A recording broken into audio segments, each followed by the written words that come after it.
হে ব্রাহ্মণ ঠাকুর, আপনাকে যেতে হবে, আপনি চলুন। দেবানন্দ বৃন্দাবন থেকে এসে আমার কাছে বললো যে না তোমাকে যেতে হবে, মানে সাক্ষী আনতে পারেন না, সাক্ষী আমার কথা নাই।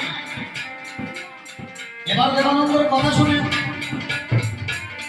আমার মনের আশা জেগে গেল, ভাই তাহার সঙ্গে থেকে আমাকে বৃন্দাবনে যেতে হবে। তাই ঠিক আছে, তুমি যখন সাক্ষী তোমার আনতে পারো নি, আমি যাবো তোমার সঙ্গে।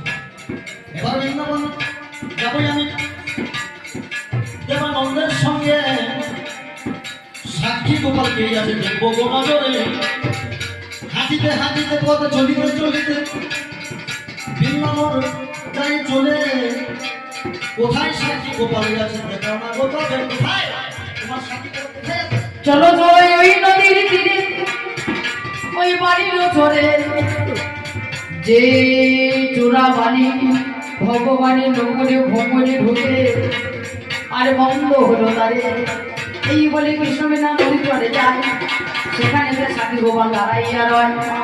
ভগবান সেখানে যে অগ্নি সাক্ষী দিল, হরে কৃষ্ণ শর্মা ব্রাহ্মণে আজ তুমি কথা শুনে চলো। অবশ্যই তোমায় এই ছেলেটা যত্ন আদি করিল, তুমি তাকে কথা দিয়েছিলে বিয়ে দেবে ভালো। এইবারে তুমি তাদের আজ কর্ম করিবে, এই ছেলেকে জামাই বলে তুমি মেনে নেবে। এইবার দেবানন্দের কথা শুনে আমি কি করিলাম ভাই, সাক্ষী যখন পেয়ে গেলাম এই মতোই অবস্থায়, বেশ ঠিক আছে আমি সাক্ষী পেয়ে গেলাম, দেখলাম আমি শুনলাম, তারা আমাকে বিয়ে করে নিয়ে চলে যাবে। তবে চলে যেতে তো হবে না, তাহলে তুমি আমার বাবার মতো তোমায় বলে যায়।